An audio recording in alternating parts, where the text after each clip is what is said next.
नमस्कार दोस्तों चंद्रशेखर नगीना की सीट पर चुनाव लड़ रहे हैं। एक पत्रकार ने उनसे एक सवाल पूछ लिया ओवैसी से हुई मुलाकात को लेकर।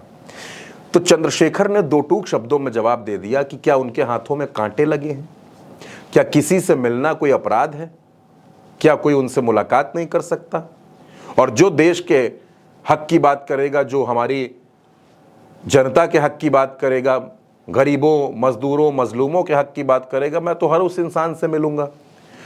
बस दोस्तों, चंद्रशेखर का यही बयान और उसके बाद से यूपी की सियासत बेहद दिलचस्प हो गई। बात उस पर भी करेंगे, लेकिन उससे पहले थोड़ा सा नगीना सीट को समझ लेते हैं। दोस्तों, नगीना रुहेलखंड इलाके में आती है और यहाँ दलित वोटर्स तकरीबन 22% और मुस्लिम 28% के आसपास है, और यही वोटर्स उम्मीदवार की किस्मत तय करते हैं।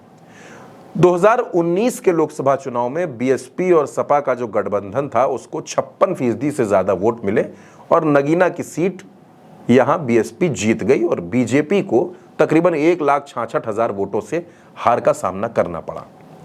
2014 का चुनाव था तो ये सीट बीजेपी के खाते में थी और 2009 में समाजवादी पार्टी के यशवीर सिंह यहां से चुनाव जीते थे। सारे समीकरणों को देखने के बाद चंद्रशेखर ने इस दलित बाहुल्य रिजर्व सीट से उतरने का फैसला किया। दोस्तों, एक दिलचस्प बात और है, 1989 में मायावती भी इस सीट से चुनाव लड़ चुकी हैं। अब इधर दूसरी खबर यह है कि उत्तर प्रदेश में ओवैसी ने अपना दल कमेरावादी की पल्लवी पटेल के साथ गठबंधन किया और पीडीएम बनाया, यानी अखिलेश यादव के पीडीए के सामने पल्लवी और ओवैसी का पीडीएम यानी पिछड़ा, दलित और मुस्लिम का गठबंधन।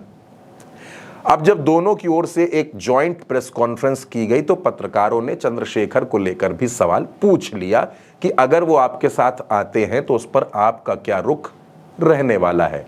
ओवैसी ने उस पर जो कुछ कहा वो भी सुन लेते हैं। अभी मोहतरमा पल्लवी पटेल साहिबा ने कहा कि हम हर एक का वेलकम करने के लिए तैयार हैं। अभी मोहतरमा पल्लवी पटेल साहिबा ने कहा कि हम हर एक का वेलकम करने के लिए तैयार हैं। दोस्तों, उत्तर प्रदेश में 80 लोकसभा सीटें हैं, जिसमें से 17 लोकसभा सीटें रिजर्व्ड हैं, यानी कि आरक्षित हैं।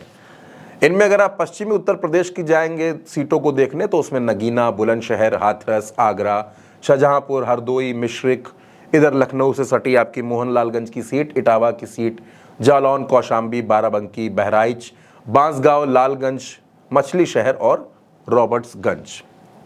अब दोस्तों, उत्तर प्रदेश की 40 लोकसभा सीटें तो ऐसी हैं जहां दलित वोटर्स की तादाद 25% से ज्यादा है। सहारनपुर, बिजनौर और नगीना फिलहाल बीएसपी के पास रही हैं 2019 के चुनाव में, लेकिन बीते 5 साल में उत्तर प्रदेश की राजनीति में बहुत कुछ बदल चुका है। चंद्रशेखर ने लगातार अपनी सक्रियता बढ़ाई है। अगर हम दलित वोटर्स की बात करें तो इसमें जो दो धड़े हैं, एक जाटव और एक गैर जाटव। जाटव समाज से खुद चंद्रशेखर भी आते हैं और तकरीबन 12% के आसपास जाटव वोटर्स उत्तर प्रदेश में है। तो जाटव समाज का जो यूथ वोटर है वो चंद्रशेखर के साथ जुड़ता चला जा रहा है। दरअसल 2012 से मायावती से दलित समाज लगातार छिटकता चला जा रहा है, लगातार उसमें दूरी आती चली जा रही है। अब है क्या कि गैर जाटव दलितों में करीब करीब 50 से 60 अलग अलग जातियां और उपजातियां हैं।